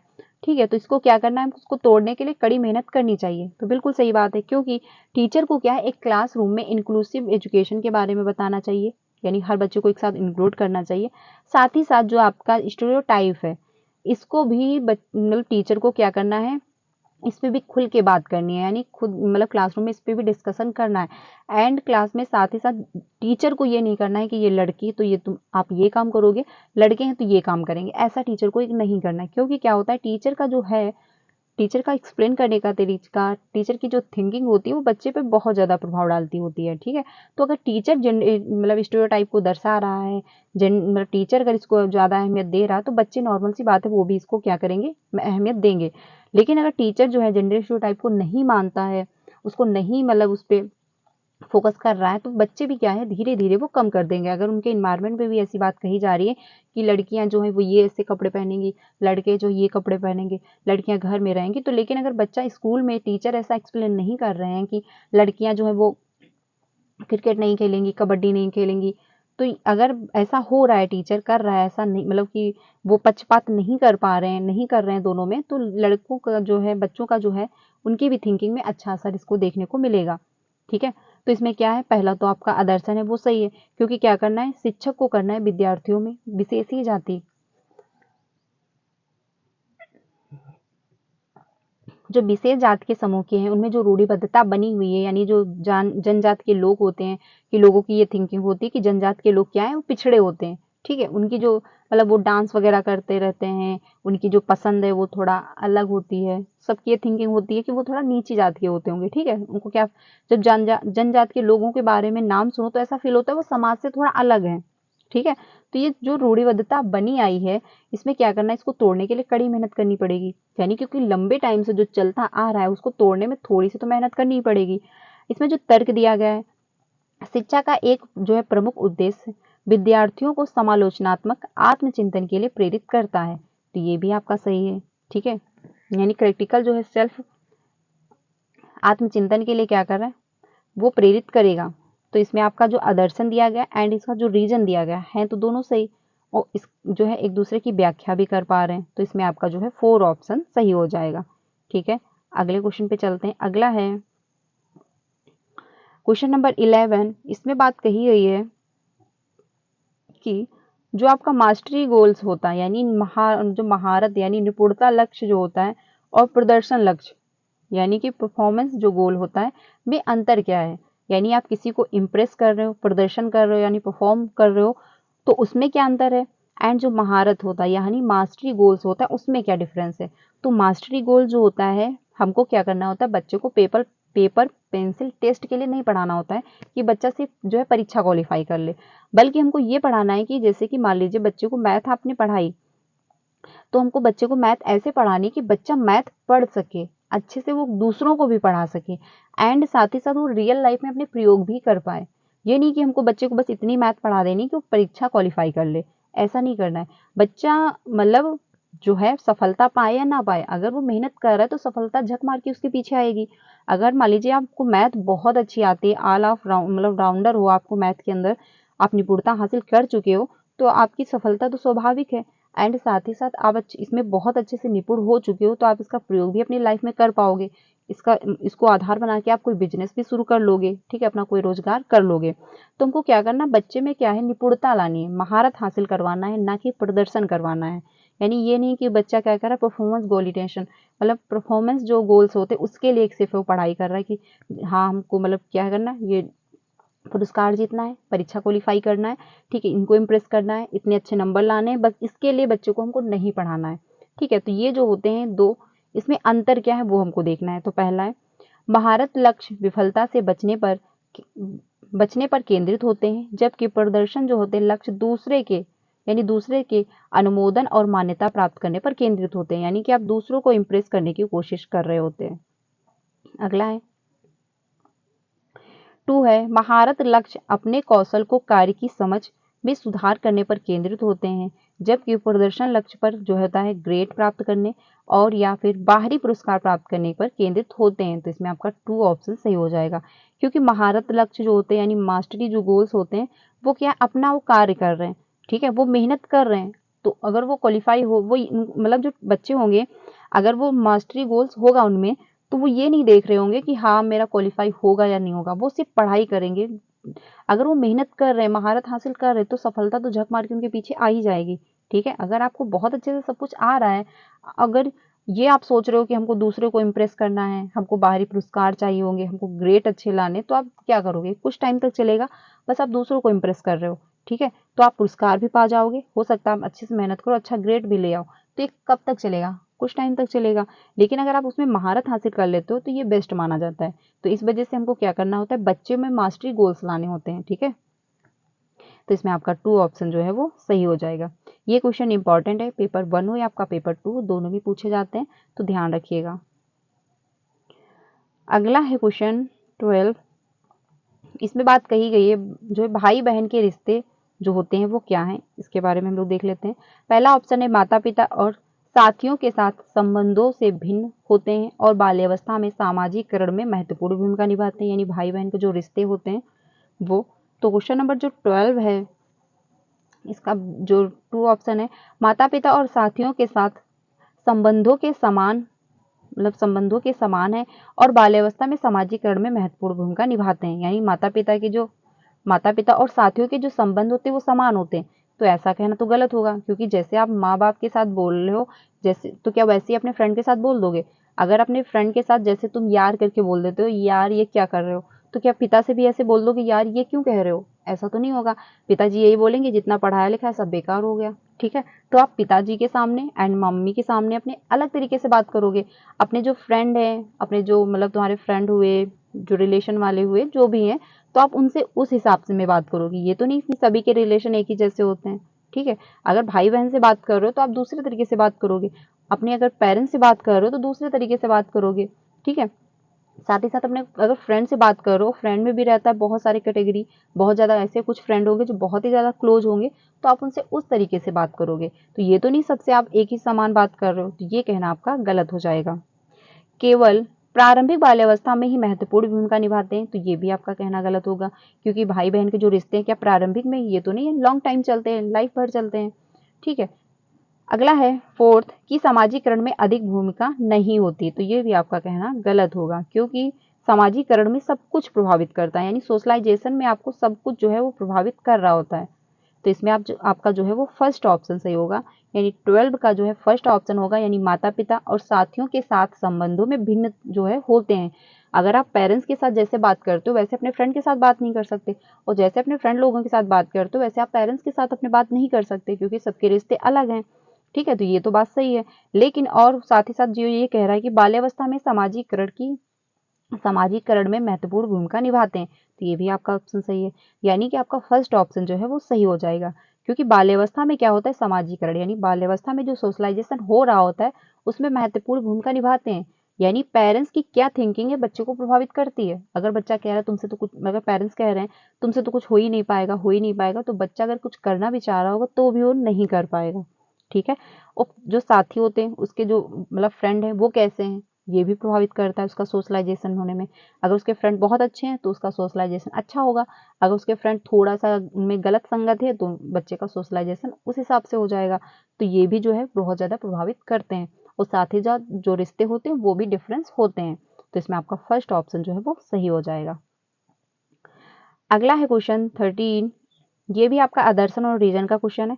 आदर्शन और रीजन के क्वेश्चन जो है भर भर के आते हैं, तो अच्छे से जो है इनकी प्रैक्टिस करके जाना, क्योंकि इसमें टाइम भी बहुत लगता है, आपको देखना पड़ता है आदर्शन सही है या फिर जो है इसका तर्क दिया गया है, यानी जो इसका रीजन दिया गया है वो सही है, क्या दोनों एक दूसरे के लिए सही है, दोनों की एक दूसरे की व्याख्या हो पा रही कि नहीं हो पा रही, तो इसमें थोड़ा सा टाइम लगता है। तो इस वजह से प्रैक्टिस इनफ करिएगा, आपका सीटेट क्वालिफाई हो जाएगा। क्वेश्चन नंबर जो 14 है इसमें बात कही गई है कि पहला है बच्चे के यानी बच्चों के बीच विकासात्मक दरों में काफ़ी भिन्नताएं मौजूद होती हैं। तो बिल्कुल सही बात है, अगर बच्चे के जो विकास होते हैं उसमें जो दरें हैं यानी विकासात्मक जो दौर होते हैं, यानी जो मान लीजिए पार्ट होते हैं उसमें भिन्नता पाई जाती है, क्योंकि ये तो नहीं कि हर बच्चे का डेवलपमेंट एक ही जैसा हो रहा होगा, हर बच्चा जो ग्रोथ एक ही फील्ड में कर रहा होगा, ऐसा तो नहीं है। जो इसका रीजन दिया गया है, विकासात्मक अंतर आनुवांशिक और अनुभवात्मक विविधताओं की जटिल अंतःक्रिया का एक अनिवार्य परिणाम है, ठीक है। तो इसमें जो बात कही गई है कि जो विकासात्मक यानी जो डेवलपमेंट हो रहा है, साथ ही साथ जो आपकी हेरिडिटी है एंड आपका जो अनुभव है उसमें भिन्नताओं की जटिल अंतःक्रिया का एक अनिवार्य जो है परिणाम है। तो इसमें सभी का क्या है, अंतर पाया जाता है, यानी कि सभी की हेरिडिटी जो एक जैसी नहीं होगी और सभी का डेवलपमेंट भी एक जैसा नहीं हो रहा होगा, और साथ ही साथ सबका जो है अनुभव भी एक जैसा नहीं होगा। अगर आप मान लीजिए एक टॉपिक पे अपने 4 फ्रेंडों से राय पूछते हैं, तो 4 जो फ्रेंड होंगे आपके वो 4 तरीके की बातें बताएंगे। ये तो नहीं चारों फ्रेंड एक ही जैसी थिंकिंग होगी, उनके एक ही जैसा उनका अनुभव रहा होगा, ऐसा तो नहीं होगा। तो सभी का अनुभव भी आपका चेंज होगा, साथ ही साथ जो है विविधताओं की जटिल अंतःक्रिया होती है। तो इसमें आपका जो है आदर्शन भी सही है एंड साथ ही साथ आपका जो रीजन भी सही दिया गया है। तो इसमें आपका जो ऑप्शन होगा 4 सही हो जाएगा, यानी ए और आर दोनों सही है, और आर जो है एक ही सही व्याख्या भी कर पा रहा है। तो इसमें आपका 4 ऑप्शन जो है वो सही हो जाएगा। अगला है निम्नलिखित कथनों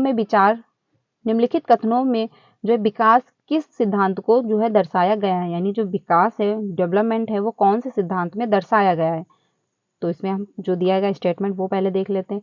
जो बच्चे अपनी शुरुआती वर्षों में भाषा सीखने के लिए अनुकूल वातावरण से वंचित रहते हैं, उन्हें बाद के जीवन में भाषा चुनने में थोड़ी जो है कठिनाई होती है, यानी कि जो शुरुआती दौर होता है स्टार्टिंग में ही, क्योंकि बच्चे का एलईडी जो रहता है 5 साल तक बहुत एक्टिव रहता है और उसमें क्या है वो भाषा जो है लैंग्वेज जो है बहुत अच्छे से एक्वायर कर रहा होता है, बहुत जल्दी एक्वायर कर रहा होता है। ठीक है, तो अगर मान लीजिए किसी भी रीजन से वो अच्छे से अपने इन्वायरमेंट से एक्वायर नहीं कर पाया है, वंचित रह गया किसी भी रीजन से, तो क्या वो बाद के जीवन में भाषा को चुनने में उसको कठिनाई महसूस होगी। अब इसमें जो ये ऑप्शन दिए गए इसमें से आपका कौन सा ऑप्शन सही है ये आपको बताना है। तो इसमें जो पहला ऑप्शन है यानी 14 का पहला जो ऑप्शन इसमें दिया गया है, भाषा का विकास पूरी तरह आनुवांशिक पर निर्भर है, यानी जो आपकी लैंग्वेज डेवलपमेंट हो रहा होता है आपका हेरिडिटी पर ही निर्भर है। तो ऐसा तो कहना गलत होगा, क्योंकि हमको हेरिडिटी से तो ये नहीं पता चलता कि हम कौन सी लैंग्वेज सीखेंगे। ठीक है, हमको हेरिडिटी से तो नहीं पता चल रहा होता, हमको क्या कहाँ से पता चल रहा होता है, इन्वायरमेंट से, कि आप जिस इन्वायरमेंट में रह रहे हो, आपका जिस माहौल में आप रह रहे हो, वहाँ कौन सी लैंग्वेज बोली जा रही है, आप वो लैंग्वेज एक्वायर करोगे। ठीक है, चाहे आप इंग्लैंड में रह रहे हो तो इंग्लैंड की लैंग्वेज एक्वायर कर लोगे, आप भारत में रह रहे हो, भारत के किसी भी राज्य में रह रहे हो, तो आप वहाँ की जो लैंग्वेज होगी वो एक्वायर करोगे। ये तो नहीं हेरिडिटी डिसाइड करेगी कि आप ये लैंग्वेज बोलोगे। ठीक है, ऐसा तो नहीं होता। अगला है, भाषा की अनुभूति जटिल रूप से परस्पर संबंधित होती है। तो ये भी आपका कहना गलत होगा, क्योंकि क्या है, हम जो लैंग्वेज होती है अपने इन्वायरमेंट से स्वाभाविक रूप से क्या है एक्वायर कर लेते हैं, उसके लिए हमको कोई प्रैक्टिस और कोई भी अपना प्रेशर नहीं डालना होता दिमाग पे कि हमको ये लैंग्वेज जो है एक्वायर करनी है। थर्ड है, विकास जो है अव्यवस्थित और अप्रत्याशित होता है। या फिर आपका 4 होगा, भाषा के विकास का एक संवेदनशील काल है। तो आपका जो है 4 ऑप्शन सही होगा, क्योंकि जो मतलब बचपन का टाइम होता है, यानी जो आपका जो है प्री ऑपरेशनल जो आपका मतलब बचपन का स्टेज होता है, यानी कि आप मान लीजिए बाल्यावस्था हुआ। ठीक है, सेंसरी मोटर जो होता है उसमें भी बच्चा बहुत जल्दी बातों को जो है सीख रहा होता है, यानी बोलने की प्रैक्टिस कर रहा होता है। ठीक है, तो ये जो काल होते हैं ये डेवलपमेंट में, यानी भाषा जो होती है लैंग्वेज डेवलपमेंट में बहुत संवेदनशील काल होते हैं, क्योंकि आपके जो नॉम चॉम्स्की हैं वो भी कहते हैं कि 5 साल तक बच्चे का एलईडी बहुत ज़्यादा एक्टिव रहता है। ठीक है, तो उसमें क्या होता है कि बच्चा जो भाषा को बहुत जल्दी से सीख रहा होता है, बहुत जल्दी से एक्वायर भी कर रहा होता है, उसके जो एलईडी बहुत ज़्यादा एक्टिव रहती है, तो हर चीज़ को बहुत जल्दी कैच कर रहा होता है। तो ये जो है संवेदनशील काल माना जाता है लैंग्वेज डेवलपमेंट का।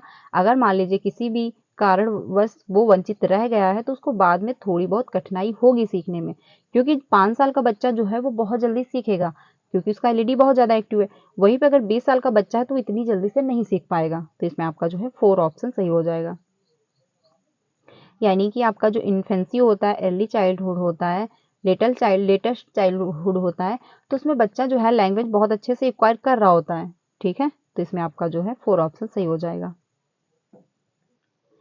अगला है 15, इसमें बात कही गई वह विद्यार्थी जो पठन वैफल्य से जूझ रहे हैं को पढ़ना सिखाया जा सकता है, यानी पठन वैफल्य जिनको पढ़ने में यानी डिसलेक्सिया है, यानी जिनको पढ़ने में क्या है समस्या है, तो उनको आप कैसे पढ़ाना सिखाएंगे। तो इसमें जो पहला ऑप्शन है, उन्हें कई विकरणों में अध्ययन करने के लिए जो प्रोत्साहित करेंगे, या फिर उच्च ग्रेड स्तर के जो है पठन ग्रंथ प्रदान करेंगे, यानी कि उनको पहले ही पढ़ने में प्रॉब्लम है, आप क्या कर रहे हैं उच्च स्तर के क्या कर रहे हैं पठन ग्रंथ उनको प्रदान कर रहे हैं, तो कहाँ से सीख पाएंगे। ठीक है, थर्ड जो है सुधारात्मक पठन सुनिश्चित करने के लिए सख्त दंड के उपयोग में मतलब उपयोग के माध्यम से आप पढ़ाएंगे, यानी कि आप उन्हें दंडित भी करेंगे एंड जो है स्ट्रिक्ट रूल भी बनाएंगे। तो ऐसा पॉसिबल नहीं हो पाएगा, क्योंकि बच्चे को ऑलरेडी समस्या है, तो आप उसकी समस्या का मतलब समाधान करिए, ये नहीं कि आप उसको क्या कर रहे हैं बहुत उसको दंडित कर रहे हैं और बहुत ही स्ट्रिक्ट रूल बना रहे हैं, तो ऐसा आपको नहीं करना है। फोर्थ है प्रणाली गत ध्वन्यात्मक जो है प्रशिक्षण के माध्यम से, तो ये आपका सही हो जाएगा, यानी कि जो आपका फोनोलॉजिकल जो मतलब ट्रेनिंग होती है उसके माध्यम से क्या करना है बच्चों को, आपको थोड़ी सी हेल्प करनी है कि बच्चा जो है पढ़ने में उसको समस्या आ रही है तो वो पढ़ना सीख सके। ठीक है, इसके माध्यम से क्या करेंगे आप उसमें थोड़ा सा चेंज लाएंगे, बच्चे को जहाँ पे दिक्कत होगी आप ध्यान देंगे और बच्चे को इम्प्रूवमेंट करने में आप उसकी मदद करेंगे। तो इसमें आपका 4 ऑप्शन जो है वो सही हो जाएगा, यानी फोनोलॉजिकल जो होता है उसके माध्यम से आप बच्चे को अच्छे से पढ़ा सकते हैं, यानी बच्चा जो है पढ़ने में अच्छा हो सकता है, ये अगर आप फोनोलॉजिकल जो ट्रेनिंग होती है उसका आप प्रयोग कर रहे हैं। अगला है बौद्ध आधारित शिक्षण का अंतर्निहित सिद्धांत या विश्वास है कि, तो इसमें आपका पहला है शिक्षार्थियों की क्षमताएं और मतलब आवश्यकताएं भिन्न भिन्न विधिवत है जिसके मानक निर्देशों पर ध्यान केंद्रित किए बिना पूरा नहीं किया जा सकता, या फिर शिक्षार्थी निष्क्रिय प्राप्त करता है और शिक्षक के पास सही ज्ञान है, यानी जो शिक्षार्थी होते हैं निष्क्रिय हैं, यानी वो डब्बा है, आप उनमें भरते जा रहे हो, ठीक है। या फिर ऐसा करने के लिए एक सुविधाजनक वातावरण प्रदान किए जाने पर शिक्षार्थी ज्ञान का निर्माण कर सकते हैं। तो बिल्कुल सही बात है, अगर बच्चों को क्या है आप अच्छा वातावरण दे रहे हो, अच्छा इन्वायरमेंट दे रहे हो, तो ज्ञान को जल्दी से एक्वायर करेगा, उसको निर्माण करने में मदद भी मिलेगी। तो इसमें आपका जो है वो थर्ड ऑप्शन सही हो जाएगा। अगला है क्वेश्चन, इसमें बात कही गई है जटिल समस्याओं से जूझ रहे जो है अमन में समस्या समाधान कौशल विकसित करने में एक शिक्षक किस प्रकार जो है मदद कर सकता है। यानी जो अमन है उसको प्रॉब्लम सॉल्विंग में वो उसको दिक्कत हो रही है, यानी वो उसमें क्या है परेशान है, तो आप एज ए टीचर के रूप में आप उसकी हेल्प कैसे करेंगे प्रॉब्लम सॉल्व करने में। तो पहला इसमें कि उसे मंथन करने और विचार उत्पन्न करने के लिए प्रोत्साहित करेंगे, या फिर उससे कहकर कि वह समस्या को सुलझाना छोड़ दे। तो ऐसा आपको नहीं करना है कि आप बच्चों से कहेंगे कि आप जो भी आपकी प्रॉब्लम है आप उसको छोड़ ही दो, ऐसा तो आपको नहीं करना है। उसे प्रयोग करने और जोखिम लेने से हतोत्साहित करें, तो ये भी आपको नहीं करना है कि आप उसको क्या है मोटिवेट करने के बजाय आप उसको डिसमोटिवेट कर रहे हो, तो ऐसा भी आपको नहीं करना है, ठीक है। उससे उत्तर प्रदान कर दें, यानी अगर उसको जो भी समस्या रही होगी आप उसका सिर्फ उत्तर उसको दे देंगे, तो ऐसा भी आपको नहीं करना है। इसमें जो मच बेटर है आपका फर्स्ट ऑप्शन है कि उसे मंथन, यानी उसको क्या कर रहे हैं कि आप बच्चे से कह रहे हैं कि इस पर विचार करो, ठीक है, इस पर मंथन करो कि आखिर ये समस्या आपकी कहाँ से उत्पन्न हुई है, कैसे प्रॉब्लम जो है ये आई है, एंड इसका सोल्यूशन कहाँ से निकलेगा। और ऐसी ही अगर रिलेट करके अगर प्रॉब्लम हुई है पुराने टाइम में, यानी अगर आपके पास्ट में, तो उससे कुछ अनुभव लेकर के ये जो नई प्रॉब्लम है इसको आप सॉल्व करिए, आप बच्चे से ऐसे कहेंगे, ठीक है। तो इसमें आपका जो है फर्स्ट ऑप्शन सही हो जाएगा, यानी कि हमको बच्चों को क्या करना है इस पर विचार मंथन करने के लिए प्रोत्साहित करना पड़ेगा। बच्चे से कहना होगा एटलीस्ट ये प्रॉब्लम जो आई है वो कहाँ से आई है, ये प्रॉब्लम है क्यों, इसका सोल्यूशन क्या निकलेगा। आखिर अगर ऐसी ही कोई प्रॉब्लम रही होगी आपके पास्ट में तो आप उससे कुछ अनुभव लेकर के इसको सॉल्व करिए। तो बच्चे की आप हेल्प करेंगे एंड उससे कहेंगे कि आप इस पर विचार विमर्श करिए। ये नहीं कि आप उसको क्या करेंगे प्रॉब्लम छोड़ने को ही कह देंगे कि आप प्रॉब्लम छोड़ दो, आप उसको हतोत्साहित करेंगे या फिर आप उसका उत्तर ही दे देंगे, तो एक प्रॉब्लम का आप उत्तर दे देंगे, लॉन्ग टाइम लाइफ में आप उसका क्या हमेशा उत्तर ही देते रहेंगे, ऐसा तो पॉसिबल नहीं हो पाएगा। तो हमको बच्चे को क्या करना है खुद से वो अपनी प्रॉब्लम को सॉल्व कर पाए, हमको इस काबिल बच्चे को बनाना है। तो इसमें आपका फर्स्ट ऑप्शन जो है वो सही हो जाएगा। अगला है माध्यमिक कक्षाओं में अधिगम के लिए एक अनुकूल कक्षा का वातावरण डैश पर केंद्रित होता है, यानी माध्यमिक स्तर की बात कही जा रही है।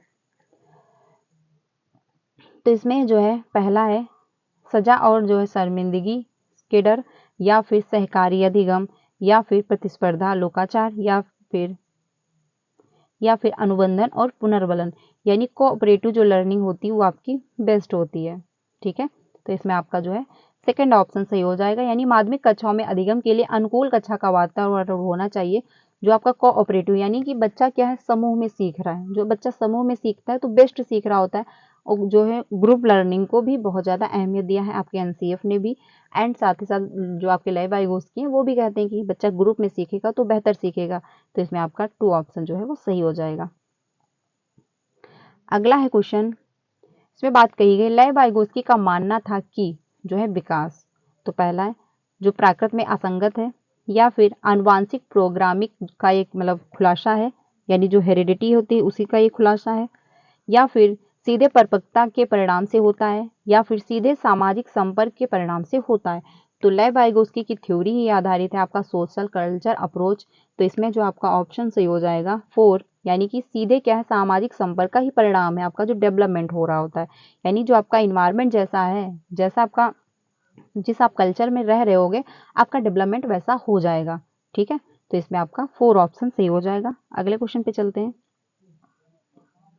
अगला है पियाजे की थ्योरी से क्वेश्चन, यानी पियाजे के अनुसार गुणात्मक रूप से 4 भिन्न अवस्थाएं हैं।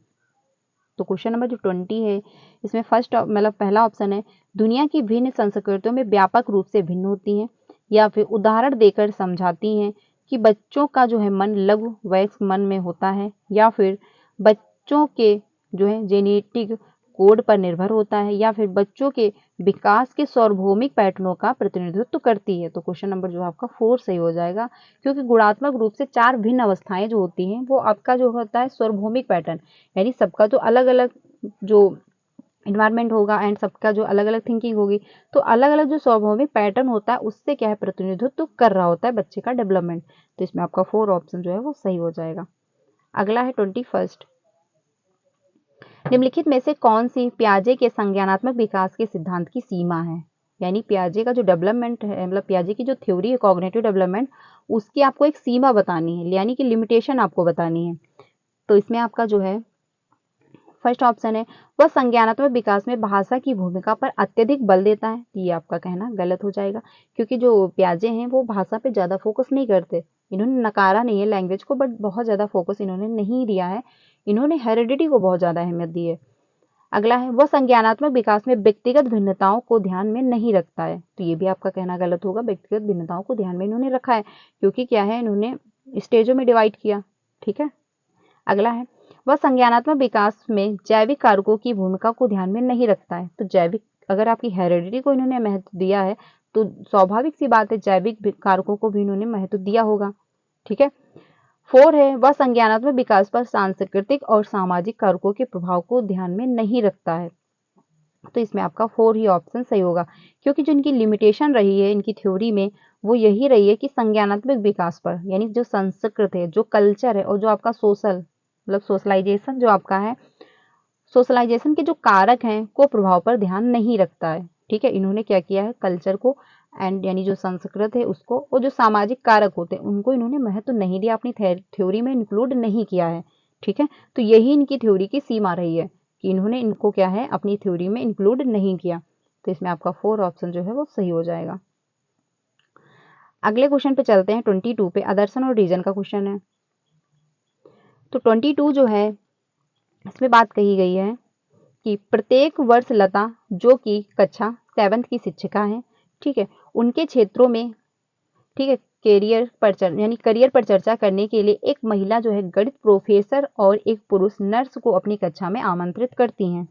ठीक है। अगला है, लैंगिक यानी जेंडर जो है अंतर जन्मजात है और समाज के माध्यम से अधिग्रहित नहीं है। तो ये तो आपका कहना गलत हो जाएगा, क्योंकि जेंडर जो है क्या है, यानी जो जेंडर होता है वो हमको समाज के ही द्वारा निर्धारित किया गया है। ये तो नहीं किसी की बुक में लिखा है या फिर किसी ने मतलब कहीं पे आपको लिखा मिल गया है कि जो लड़कियां वो घर का ही काम करेंगी, लड़कियां जो है वो प्रोफेसर नहीं बन सकती, लड़कियां जो ऑटो नहीं चला सकती। तो ऐसा तो कहना गलत होगा। तो ये आपका जो है इसका तर्क जो दिया गया है, यानी जो इसका रीजन बताया जा रहा है वो आपका गलत है, लेकिन आपका जो है आदर्शन वो आपका सही है, यानी कि इसमें आपका फर्स्ट ऑप्शन सही हो जाएगा। भाई समाज में ही डिसाइड किया गया है कि जो लड़कियां हैं वो घर का काम करेंगी और जो लड़के हैं वो बाहर का काम करेंगे। ठीक है। तो ये तो कहीं मतलब सदियों से जो चली आ रही परंपराएं हैं उन्हीं ने, मतलब लोगों ने ही डिसाइड किया, ये तो नहीं भाई हम लोगों को कैसे पता चल रहा है कि हमको यही कपड़े पहनने थे। हमको जन्म के दौरान बाद में अपने मतलब समाज से ही तो हमने सीखा, अपने घर के माहौल से तो सीखा कि लड़कियां जो है वो घर में रहेंगी, लड़कियां जो है ऐसे कपड़े पहनेंगी, लड़कियों का तौर तरीका ऐसा होगा, लड़कियां ज्यादा हंसेंगी नहीं। तो ये कहाँ से, सब जैसा कल्चर है यानी जैसा हमारा समाज है, समाज के जो लोग हैं उन्हीं के माध्यम से तो हम सीख रहे हैं। ये तो नहीं हम किसी बुक से सीख रहे हैं कि लड़कियां हंसेंगी नहीं, लड़कियां ऐसे ही कपड़े पहनेंगी, ऐसा तो नहीं है। तो ये आपका जो है तर्क जो दिया गया है वो गलत है एंड आपका जो आदर्शन है वो सही है। तो इसमें आपका फर्स्ट ऑप्शन सही होगा, यानी 22 का फर्स्ट ऑप्शन सही हो जाएगा। ए तो सही है बट आर आपका गलत हो जाएगा। ठीक है। अगले क्वेश्चन पे चलते हैं, यानी कि जो जेंडर है ये समाज ने ही निर्धारित किया है कि लड़कियां जो है वो घर का काम करेंगी, लड़के बाहर का काम करेंगे, लड़कियां जो है मैथ में वीक होती हैं, लड़के जो है लड़कियों की तरह रोते नहीं है। तो ये सारी जो बातें हैं वो समाज ने ही निर्धारित की है।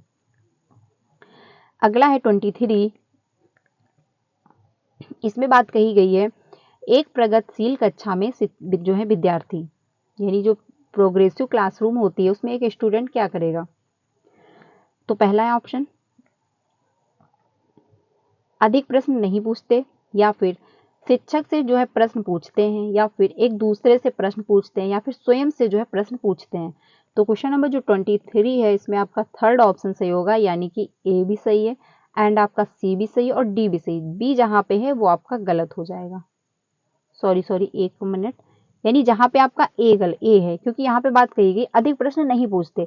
तो प्रोग्रेसिव क्लासरूम में तो ये नहीं है। प्रोग्रेसिव क्लासरूम में तो बच्चे बहुत एक्टिव रहते हैं, बच्चे खुद से भी यानी अपने फ्रेंड लोगों से भी क्वेश्चन कर रहे होते हैं एंड साथ ही साथ टीचर से भी कर रहे होते हैं। तो जहाँ पे ए है वो आपका गलत हो जाएगा। ठीक है, ये आपका गलत होगा, ये भी आपका गलत है, ये भी। आपका जो ऑप्शन है वो थर्ड सही है। ठीक है, यानी कि जो आपका ऑप्शन होगा वो थर्ड सही हो जाएगा।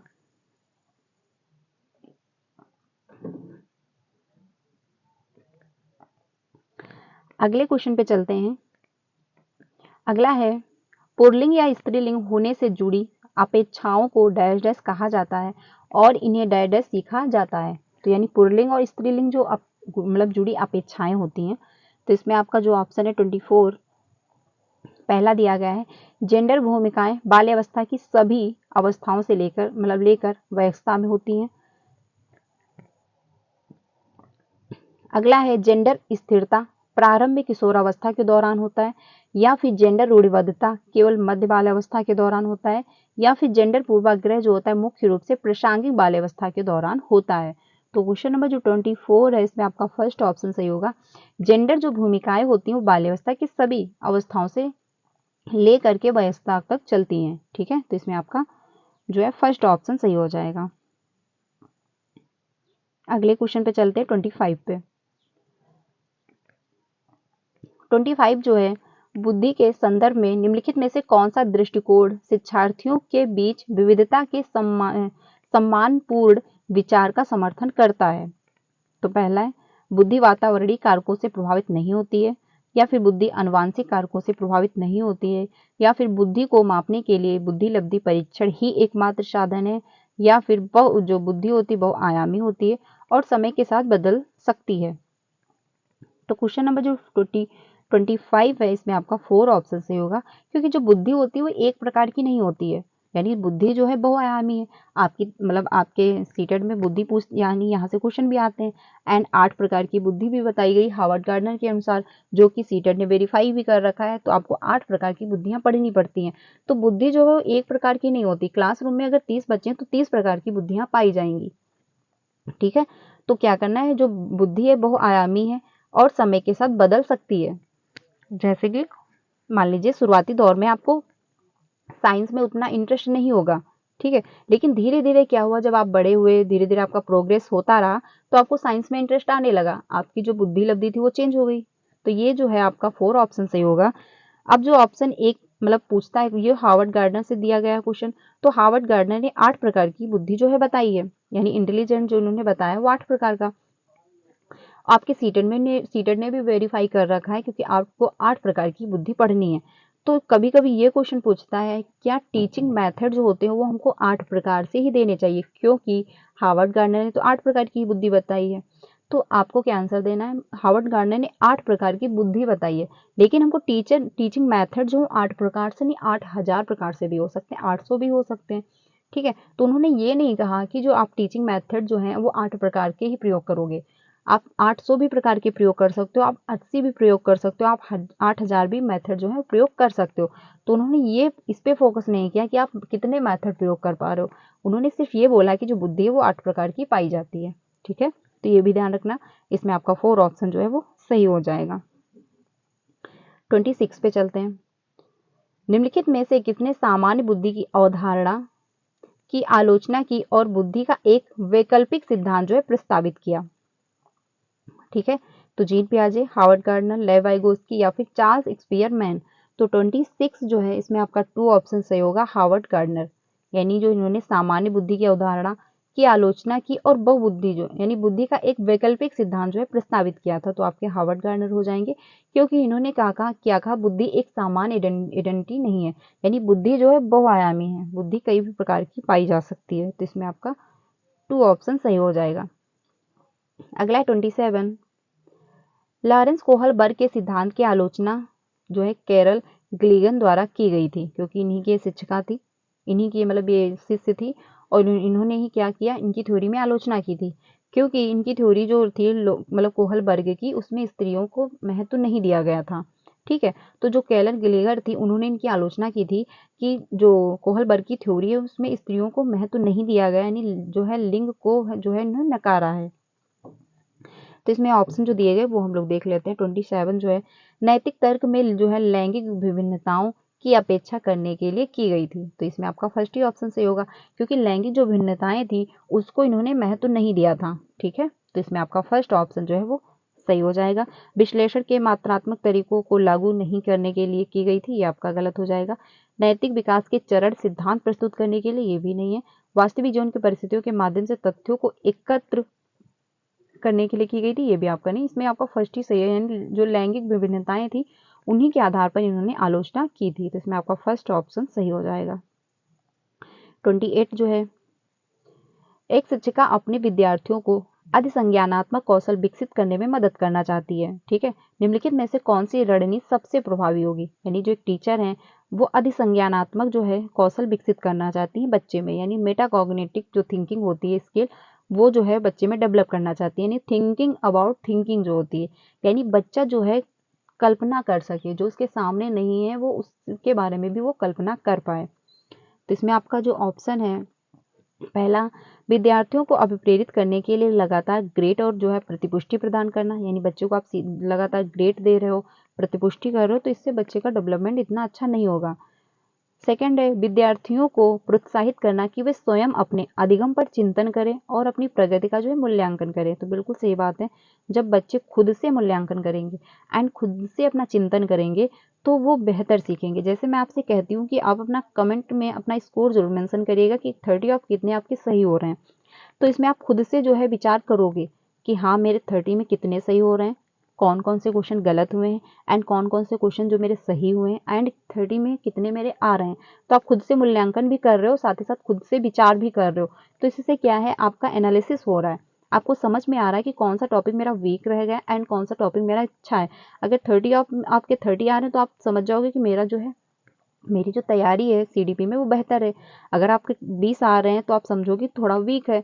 ठीक है, इससे क्या होगा कि आपका एनालिसिस हो जाता है। इसीलिए मैं कमेंट में कहती हूँ कि आप लोग अपना स्कोर जरूर मेंशन करिएगा। ठीक है, तो इसमें आपका 2 ऑप्शन सही होगा, यानी कि जब बच्चा खुद से चिंतन भी कर रहा है, ठीक है, और साथ ही साथ मूल्यांकन भी करेगा तो वो अच्छा सीखेगा, यानी वो कल्पनाएं जो है अति संज्ञानात्मक जो कौशल है उसका अच्छे से डेवलप हो पाएगा। तो इसमें आपका जो है सेकंड ऑप्शन सही हो जाएगा। विद्यार्थियों को याद आपको रटवाना बिल्कुल भी नहीं है। साथ ही साथ विद्यार्थियों को सभी सीखने के कार्यों के लिए जो विस्तृत निर्देश आप दोगे तो आपको बच्चे को निर्देश भी नहीं देना है। तो इसमें आपका जो है 2 ऑप्शन सही होगा। अगला सेकंड लास्ट क्वेश्चन आदर्शन और रीजन का दिया गया है।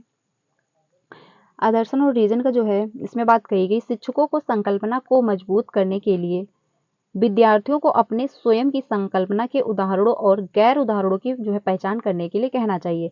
यानी जो उदाहरण है, यानी जो एग्जाम्पल है एंड नॉन एग्जाम्पल। अब एग्जाम्पल और नॉन एग्जाम्पल क्या होते हैं 1 मिनट में हम लोग समझ लेते हैं। देखिए एग्जाम्पल जो होते हैं, जैसे कि आपने एग्जाम्पल के तौर पे कुछ एक्सप्लेन कर दिया तो बच्चे ने सीख लिया। अब नॉन एग्जाम्पल क्या है, जैसे कि मान लीजिए बच्चा जो आसमान में उड़ता देख रहा है कि चिड़िया उड़ रही है, छोटे बच्चे हैं, ठीक है, और उसने देख लिया एरोप्लेन को उड़ते हुए। तो अब बच्चा क्या समझ रहा है कि जो चिड़िया थी और जो एरोप्लेन है ये एक ही है, सेम है। तो आप क्या एग्जाम्पल दोगे कि ये जो है वो चिड़िया है, लेकिन जो ये एरोप्लेन है वो चिड़िया नहीं है। तो इससे क्या होगा कि बच्चे की जो मतलब अगर बच्चे में कुछ गलत फहमियां बनी हुई यानी भ्रांतियां बनी हुई, मिसकॉन्सेप्ट अगर बच्चे में बना हुआ है तो क्लियर हो जाता है कि हाँ ये एरोप्लेन है एंड ये जो है वो चिड़िया है, जो चिड़िया है वो एरोप्लेन नहीं है। तो हमको क्या करना है, क्लासरूम में एग्जाम्पल भी देने रहते हैं एंड साथ ही साथ नॉन एग्जाम्पल भी देने होते हैं। तो नॉन एग्जाम्पल से क्या होता है, क्लियरिटी आ जाती है कि हाँ जो ये ऑप्शन है मतलब ये चिड़िया जो है वो चिड़िया ही है एंड ये जो है वो चिड़िया नहीं है। ठीक है, तो इस वजह से क्या करना है हमको क्लासरूम में एग्जाम्पल भी देने एंड साथ ही साथ नॉन एग्जाम्पल भी देने होते हैं। नॉन एग्जाम्पल देने से क्या रहता है, बच्चे के जो डाउट होते हैं वो बिल्कुल क्लियर हो जाते हैं। ठीक है, अगला इसका जो तर्क दिया गया यानी जो रीजन दिया गया, उदाहरणों के बारे में सोचने की संकल्पना को मजबूत किया जाता है जबकि गैर उदाहरण जो है विद्यार्थियों को भ्रमित करते हैं। यानी कि आपका जो है उदाहरणों के बारे में सोचने की संकल्पना को मजबूत करता है जो आपके एग्जाम्पल दिए जाते हैं, क्योंकि जब आप एग्जाम्पल दोगे तो बच्चा कम टाइम में अच्छे से समझ पाएगा। ठीक है, लेकिन जो गैर उदाहरण है यानी जो नॉन एग्जाम्पल है वो क्या करे, भ्रांतियां पैदा कर रहे हैं, ऐसा तो नहीं है। इससे क्या होता है, बच्चे में क्लियरिटी और अच्छे से आ जाती है कि हाँ ये जो एरोप्लेन है एंड ये चिड़िया है, ठीक है।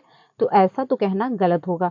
तो इसमें आपका ऑप्शन तो फर्स्ट सही है, यानी ए तो सही है, बट आर आपका गलत हो गया, क्योंकि भ्रांतियां उत्पन्न नहीं करता है, बल्कि जो बच्चे में डाउट होते हैं, जो भ्रांतियां बनी होती हैं, वो और अच्छे से क्लियर हो जाती हैं कि हाँ मतलब बच्चे को समझ में आ जाता है कि हाँ ये है एंड ये है, बच्चे को क्लियरिटी आ रही होती है। तो इसमें आपका फर्स्ट ऑप्शन सही हो जाएगा। हमको क्लासरूम में एग्जाम्पल के दौरान साथ ही साथ नॉन एग्जाम्पल भी देने होते हैं।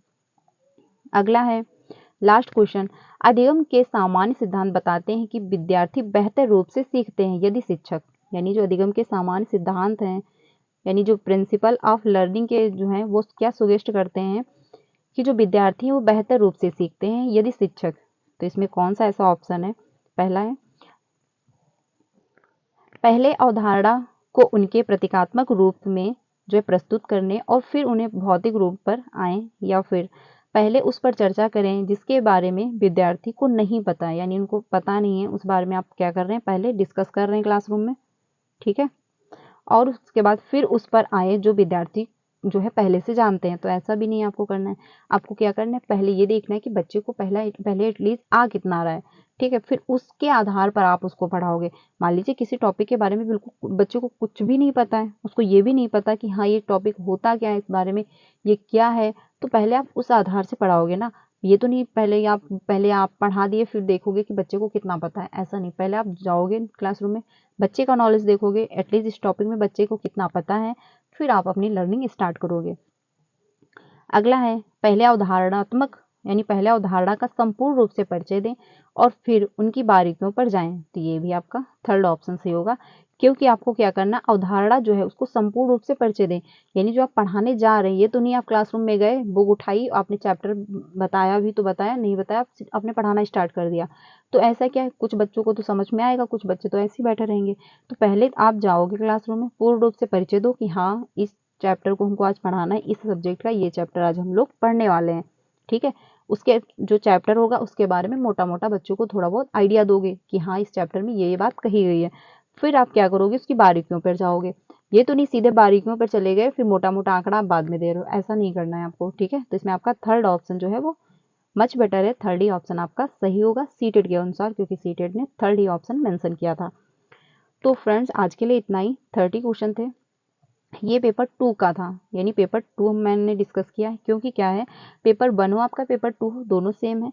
तो इस वजह से आपको क्या करना है, पेपर 1 के भी क्वेश्चन करने एंड साथ ही साथ पेपर 2 के भी करने, क्योंकि पेपर पूछने का जो तरीका है वो बराबर रहता है, यानी कभी कभी वही क्वेश्चन पेपर 1 में भी आते हैं एंड कभी कभी पेपर जो क्वेश्चन है वही पेपर 2 में आते हैं। लेकिन क्या रहता है, माना ये जाता है कि मतलब 100 में मान लीजिए अगर पेपर 1 आप कर रहे हो तो ईजी होता है थोड़ा सा, और जो आपका पेपर 2 होता है, यानी कि जो पेपर 1 है आपका 90% रहता है और पेपर जो आपका 2 है वो 100%, यानी थोड़ा सा डिफरेंस होता है, थोड़ा सा हाई लेवल का होता है पेपर 2 एंड थोड़ा सा मतलब मीडियम रहता है पेपर 1। तो इस वजह से क्या है, आपको दोनों पेपर ज्वाइन करने हैं, दोनों आप पेपर 1 भी पढ़ो पेपर 2, क्योंकि जो सिलेबस वो सेम है पेपर 1 का और पेपर 2 का, लेकिन जो पूछने का तरीका क्वेश्चन होता है वो थोड़ा सा घुमा दिया जाता है, ठीक है। तो आप प्रैक्टिस से वो आपको आ जाएगा, आप अच्छे से कर लोगे, क्योंकि थ्योरी सेम है और क्वेश्चन अगर थोड़ा बहुत घुमा भी रहे हैं, लैंग्वेज थोड़ा घुमा रहे हैं, तो आपको प्रैक्टिस से आ जाएगा प्रीवियस के क्वेश्चन से, ठीक है। तो आप लोग प्रीवियस के क्वेश्चन करिए, पेपर 1 हो या पेपर 2 हो कोई मैटर नहीं करता, आपको बस प्रैक्टिस करनी है, ठीक है। तो आज के लिए इतना ही रखते हैं। 30 आपके कितने सही हुए कमेंट में अपना स्कोर जरूर मेंशन करिएगा, साथ ही साथ वीडियो कैसी लगी है वो कमेंट में बताइएगा। वीडियो अच्छी लगी हो तो लाइक भी करना एंड अपने सारे फ्रेंड को शेयर करना जो भी सीटेट की प्रिपरेशन कर रहे हैं।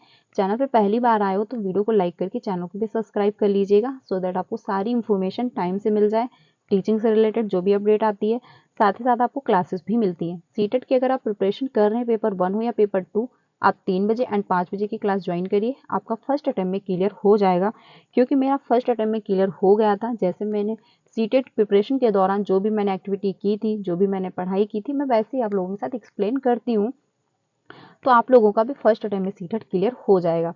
तो आज के लिए इतना रखते हैं। ये वीडियो जो है यानी ये जो क्लास है आपको डेली 3 बजे मिलती है, तो इसको टाइम से डेली ज्वाइन करिएगा, मिस मत करिएगा, आपका जो सीटेट वो क्वालिफाई हो जाएगा।